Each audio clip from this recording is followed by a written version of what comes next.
39에서 42번까지 소설 잔등에 대한 해설을 해드리겠습니다. 여기에 여러분들이 또 오답률이 높은데 그 이유는 내가 총평할 때도 얘기했지만 EBS 교재에 나와 있는 지문 내용을 필기해서 외우는 방식의 공부를 하지 마세요. 소설을 지문 그대로 줄거리를 뽑아낼 수 있는 감상 연습을 하셔야 됩니다. EBS 교재는 선생님의 필기를 받아 적고 암기하는 게 아니라 그 지문을 네가 분석하는 연습을 해, 줄거리를. 그리고 선생님의 설명과 매칭시켜서 내가 제대로 뽑아내는지를 확인하는 그런 연습용으로 삼으셔야 됩니다. 왜? 그 소설이 등장하더라도 교재에 있는 페이지는 40% 미만이 겹친다. 아예 안 겹칠 수도 있다. 항상 새로운 페이지를 해석할 수 있는 능력이 필요하다. 이게 공부 방법입니다. 자, 그러면 실전에서는 어떻게 하는데 문제를 확인해야죠. 39번 문제는 인물에 대한 설명입니다. 즉 줄거리 묻고 있는 거야. 등장인물들의 상황, 심리, 그리고 정보, 인물의 성격, 인물이 처한 상황, 즉 사건, 그 다음에 거기 속에서의 인물의 심리. 자, 줄거리를 묻는 문제가 등장했고 40번 문제는 지정되어 있단 말이야. 뭐가 지정되어 있냐면 A와 B가. 그럼 A 문단과 B 문단이 본문에 여러분들이 있을 거예요. 거기다가 40, 40이라고 써놔야죠. 그래서 표시해 놓고 읽으면서 털어버려야 돼요. 그 다음에 41번도 역시 마찬가지. 가에 대해서 물었으니까 여기도 가 문단에다 41번 써놓고 읽으면서 털어버려야 된다는 거예요. 가 문단이 어디에 있냐면 여기 있어요. 여기에 41번 해서 털어버려야 된다. 그 다음에 42번 보기 박스가 등장하죠. 보기를 참고로 감상하세요. 이 문제의 오답률이 높은데 이 문제의 오답률이 높은 이유는 역시 이거를 마지막에 보니까요. 얘는 친절한 지문 해석의 힌트라니까요. 본문을 이 보기 박스가 시킨 대로 접근을 하면 이 문제 풀기가 쉬워져. 그런데 지문을 네가 따로 읽고 나중에 보기 박스를 따로 보니까 두 개가 매칭하기가 힘들어지는 거야. 애초에 보기 박스를 먼저 보고 그 보기 박스 내용에 맞추어서 지문을 해석해 간다면 이 문제가 편해진다고. 자, 그런 방법을 접근해 주시기 바랍니다. 그럼 난 먼저 읽겠습니다. 42번. 잔등이라는 이 소설에서 서술자인 나는 해방 전후 우리 사회의 모습을 냉정하게 인식하기 위해 객관적 거리를 유지하고 있었다. 첫 문장 끊으세요. 서술자 나는 현실에 대해서 객관적 거리를 유지하고 있었대요. 자, 그것에 대한 설명. 제3자의 정신이라는 말은 이를 암시한대. 또한 하나 더 나와. 귀로에서 접한 인물들을 통해 밑줄. 귀로에서 접한 인물들을 통해 측은지심을 드러내요. 보기 박스에서는 두 개 나옵니다. 해방 전후 서술자인 나는 객관적 시선을 유지하려고 하는데 귀로에 접한 인물들을 통해서는 인간으로서의 측은지심을 드러냄으로써 관용의 정신을 발휘하기도 한다. 라는 두 가지 정보야. 이런 점에서 노인이나 잔류 일본인 등과의 만남은 주목할 만하다. 즉 노인을 만남으로써 잔류 일본인들을 만남으로써 대상에 대한 측은지심이 나타난다는 거거든. 그걸 가지고 본문을 들어갔더니 앞부분의 줄거리가 나와요. 앞부분의 줄거리는 언제나 인물에 대한 정보와 사건에 대한 정보를 잡으려고 읽습니다. 그때 사건이 나와. 이거야. 서울에 이르는 귀로에서의 일이야. 그러면 우리는 보기 박스와 연결이 되잖아. 자, 바로 측은지심이 나오는 지문이라는 거야. 보기 박스가 이 지문을 이 관점으로 읽으라고 알려줘 버린 거예요. 자, 그때 국밥집 할머니를 만나요. 자, 노인과 서술자 나라고 알려주는 거죠. 이 만남을 통해 이것을 보게 된다고, 이것을 느끼게 된다고. 자, 그 내용을 확인합시다. A 문단에 가면 노인이 얘기하십니다. 그 내용을 정리해보면 아이 몇을 잃어버리는 동안 이 할머니의 아이들이 계속 죽어간 거지. 자, 그러는 동안에 할머니의 잠 안 오는 버릇이 있었어요. 이것은 바로 그 자식의 죽음에 대한 할머니의 한이겠죠. 그 어마무시한 슬픔, 그 어마무시한 고통이겠죠. 그리고 그 애가 돌아가던 해, 그 애가 돌아가던 해. 자, 그 상실감에 멍 때리고 있다가 다시 남의 집 고궁살이를 시작했다고. 머슴살이를. 왜? 그 모진 일을 하면서 고통을 잊는 거지. 잠도 안 오고. 그 애는 감옥에 있고. 자, 그래서 모진 일을 하면서 지내다가 그것이 죽었다는 기별을 감옥으로부터 받았다는 거지. 그것 뭐겠어? 그 애. 바로 자기 자식. 이러한 할머니의 정복. 자, 그러면 여기에서 40번 문제를 하나 해결하자고. A 문달이니까.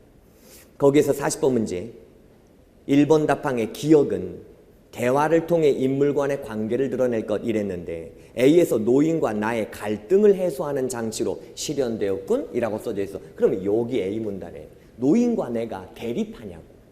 노인과 내가 갈등이 없어. 싸우지 않아. 그러면 여기에서 바로 답 나오잖아. 근데 이 문제를 오답률이 또 높다고. 그럼 왜 오답률이 높냐? 이것도 접근법의 차이죠. 먼저 해결해 버리자는 거지. 자, 그 다음 나머지는 이제 B까지 읽고 가야 되니까 B 봅시다. B는 노인이 얘기하십니다. 국밥집 할머니가 사람 가족이 참 즐기다라는 말. 즉 그놈마저 죽었는데, 즉 자식, 그 하나밖에 없었던 남아있는 모든 것을 오직 그놈만 쏟아부었는데 그놈마저 감옥에서 죽었자니. 그런데도 자기는 살고 있다라는 그런 그런 죄책감, 이런 것을 안고 있는 노인.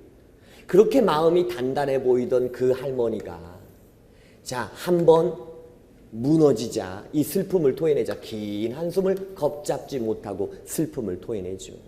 나는 그 노인을 위로하는 장면, 여기가 B였단 말이죠. 그럼 얘들아 2번 답항에 40번의 2번 답항, 사람 가죽은 질기다고 했습니다 라는 표현으로 니은 비유적 표현을 사용했다. 맞죠? 사람 목숨이 참 끈질깁니다. 난 죽지도 않고 살아있습니다. 이거를 사람 가죽 질기다라고 비유적 표현. 그 다음에 디귿, 서술과 대화를 결합해 사용할 것. 자, B의 마음이부터 시작해서 B의 끝이 하겠다로 끝나죠. 자, 여기에는 서술과 대화가 결합되어 있죠. 서술도 나오고 대화도 나와요. 그렇게 해서 인물의 인물의 성격을 드러내고 있다. 자, 가능하죠. 인물의 성격, 바로 할머니의 성격을 드러내고 있죠. 자, 그 다음 그 밑에 리을은 인물의 심리를 드러내는 표현을 활용할 것 그랬는데 바로 요 긴 한숨을 겁잡지 못했다가 할머니의 심리잖아. 할머니의 새드, 그 한.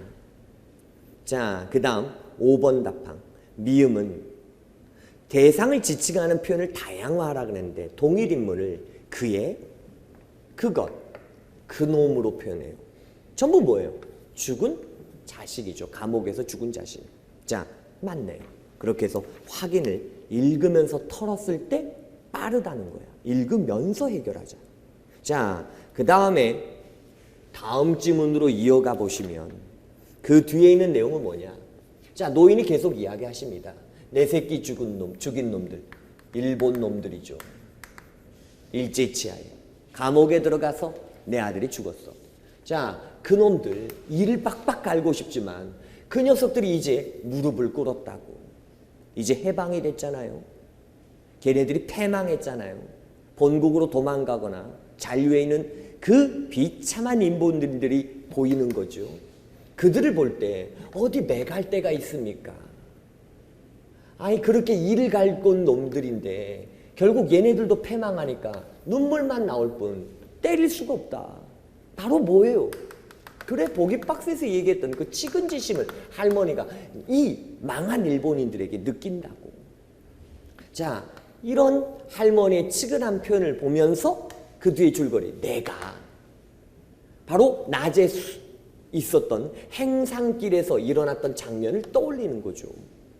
그 행상길에서 일어났던 장면이 가부터 끝까지잖아요. 자, 그 가지문에서는 일본 여자 아이 셋을 업고 들고 손잡고 있는 이 여자가 어떤 모습인지 외양과 행동 묘사가 나오는 것, 그게 41번 문제. 이건 쉬웠으니까 맞췄을 거예요. 자, 그 여자가 행상하는 그 길거리 노점상하는 여인과 대화를 하는 거죠. 이 여자가 그 파는 배 가격을, 배를 가리킨 거고, 이 행상꾼이, 장사꾼이 배가 하나에 5원이라고 알려준 거고, 5원이다 하나에. 그런데 바라만 볼 뿐 사지 못해요. 거지 상태거든. 그리고 아이들 셋은 야단, 먹고 싶다고 야단치지만 온리 바라만 볼 뿐. 이 모습을 행상로에서 내가 봤단 말이야. 그것을 연상하면서 내가 뭐라고 얘기하느냐. 애걸복걸 구걸은 하지 않아도 어찌 비참하지 않겠느냐. 참 비참하다라는 것. 즉 그 일본 사람에 대한 측은지심을 나도 느끼는 거죠. 이게 보기박스가 시킨 대로 해석한 겁니다. 보기박스에서 뭐라 그랬냐면 귀로에서 접한 인물들 통해서 인간이 가지는 측은지심을 드러낸다고. 이 지문이 귀로에서 접하는 인간들, 바로 이 지문의 내용이었다고. 그때 노인이나 잔류 일본인, 노인이 자신의 아들을 죽인 그 일본 사람들, 그런데 그들이 패망한 뒤에 그 비참한 몰골을 보며 오히려 측은지심을 느끼는 노인과 그것을 통해서 내가 연상하고 떠올린, 회상했던 그 행상로에 있었던 잔류 일본 여자의 비참한 모습을 통해 나도 측은지심을 느끼는. 자, 그래서 그들을 증오하는 게 아니라 그들의 관용의 정신을 발휘하게 되는, 자, 그러한 내용이지요. 그게 보기박스가 시키는 대로. 자, 그러면 39, 42를 털어보자고. 39번 가장 적절한 것. 노인은 그 애가 죽기 전까지는 고공살이를 경험한 적이 없다? 아니, 다시 남의 집 고공살이를 들어갔다고. 그러면 과거에도 했잖아. 그 다음, 아이 몇 잃어버리는 슬픔에도 불구하고 노인은 불면의 고통을 겪지 않았냐고? 아니, 잠 안 오는 버릇, 불면의 고통을 겪었다고. 자, 행상 노인 여인네는 일본인 아낙네에게 돈 안 받고 과일을 줬냐? 아니, 5원이라고 불렀고 아낙네는 돈이 없어서 못 사는 비참한 모습이었다고. 그 다음 노인은 마지막까지 살아남았던 자식이 옥중에 죽는 순간을 보지 못했죠. 감옥에서 죽어버렸다, 시체 찾아가라는 기별만 받았죠. 그래서 정답 4번. 그 다음에 사낼미, 어린 계집아이, 업힌 것 등 새 어린 것은 행상 아내에게 구걸하고 있어? 구걸은 없어도, 구걸은 안 하고 있어도 그래도 비참하다라는 내용을 통해서 정리해야죠. 42번 문제 갑시다. 1번 답항. 일본인 아낙네의 아이들이 야단인 모습은 비참하다고 한 것에서 나의 객관적 태도에 변화가 있었음. 그렇죠. 객관적 태도에서 뭐로? 측은지심. 자, 그 다음에 2번. 일본인 아낙네가 자신들의 아이들과 함께 행상로 위에 서 있게 된 모습을 떠올린 것에서 내가 노인의 마음을 헤아리게 되었음. 그렇지. 노인이 자신 원수인, 자식을 죽인 원수에게 측은지심을 느끼는 그 노인의 마음을 내가 이 장면을 떠올리면서 그래, 참 측은하구나 라고 헤아린 거죠. 그 다음 3번 답항. 노인이 자식을 죽인 사람들의 처지가 바뀐 것을 보고 눈물이 난다라고 한 그 표현에서 노인은 그들에 대해서 연민을 느끼고 있음. 맞아요. 그 다음에 잔류 일본인에 대한 노인의 마음을 측은한 표현이라고 얘기한 것에서 내가 제3자의 정신에서 벗어나 관용의 자세까지 보여주고 있음을 알 수 있어. 그렇죠. 요 말이나 1번의 답항이나 비슷한 말이잖아요. 그 다음에 5번. 일본인 아낙네가 실심한 사람 모양으로 행상의 여인네를 멀거니 바라만 보고 있는 모습은 일본인 아낙네의 비참한 모습인 것이지 이 두 사람이 서로를 위로하고 있다는 건 근거가 없어요. 이 일본인 여자가 장사꾼을 위로해? 격려해? 말이 안 되죠. 그래서 정답 5번. 요렇게 푸는 거죠. 자, 그래서 A형 시험지에서 오답률이 높은 문제들을 살펴봤는데요. 뭐 틀릴 만한 문제가 다 뽑아보면 이렇게 됩니다. 자, 물론 28번 문제 같은 경우도 여러분들이 틀리는 오답률이 높은데 그거는 문제가 좀 구려요. 그래서 그 녀석 같은 경우는 굳이 해설하지 않겠습니다. 말장난이 들어가 있기 때문에. 자, 나머지는 해결했어요. 소설에서의 여러분들의 오답률이 높다라는 것은 뭐냐면 지금까지 19년을 살면서 특히 학교 교육이 중고등학교를 거치면서 소설을 지문을 스스로 감상해내는 훈련을 전혀 안 시키기 때문이에요. 그래서 여러분들이 시보다도 오히려 소설에서 틀립니다. 오답률은 소설에 더 많다고요. 그걸 좀 명심하세요. 그런데 학생들은 꼭 좋아하는 것만 해요. 자꾸 시가 어렵다고 생각하고 시만 공부하시는데 아니에요. 소설에 대한 정리 정도는 좀 더 하셔야 됩니다. 소설을 공부하는 방법은 다시 한번 말씀드립니다. 필기를 외우는 게 아니에요. EBS 교재를 외우는 게 아니에요. 어떻게 해야 된다고요? 지문을 처음 보는 페이지에 지금 내가 칠판에 쓴 그 줄거리를 뽑아낼 수 있느냐를 연습하시는 거예요. 그렇게 해서 줄거리를 뽑아보고 선생님이 필기해 준 것과 일치하는지를 확인하는 그런 연습을 앞으로 10주간 진행하시는 게 현명하다라는 겁니다. 그리고 문제 푸는 스킬은 항상 실전에서는 발문을 먼저 봐요. 비문학도 마찬가지지만 문학도 마찬가지예요. 발문을 먼저 보면서 전략을 잡아요. 줄거리 잡으래. 인물들 줄거리 잡으래. 그 다음에 AB에서 풀으래. 가에서 풀으래. 힌트 줬어. 야, 이 지문은 귀로야. 그럼 할머니의 모습을 보고 그 다음에 일본 여인의 모습을 보고 측은지심을 느끼는 내용이 나온대.